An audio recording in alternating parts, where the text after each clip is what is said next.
சும்மா மாப்பிள பாருன்னு சொன்னீங்கன்னா மாப்பிள பார்க்க பொண்ணோட போட்டோ வேணும், பொண்ணோட பயோடேட்டா வேணும், இத்தனையும் வேணும் இல்லையா, பொண்ணோட ஜாதகம் வேணும், எல்லாமே வேணும். அதெல்லாம் விட்டுட்டு சும்மா பாருன்னா எப்படி பாக்குறது? இதெல்லாம் நீங்க தானே எங்ககிட்ட கொடுக்கணும்.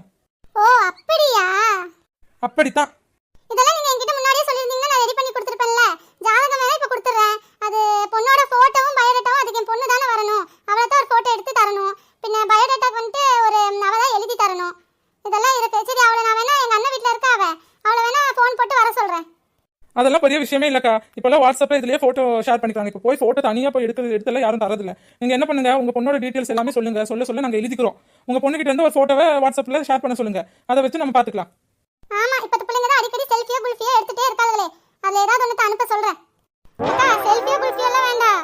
நல்ல ஒரு புடவைய கட்டிட்டு பூ வச்சிட்டு நல்ல குடும்ப பொண்ணு மாதிரி ஒரு போட்டோ வேற யார்கிட்டயாவது கொடுத்து போன்லயே நல்லதா ஒரு போட்டோ எடுத்து அனுப்ப சொல்லுங்க.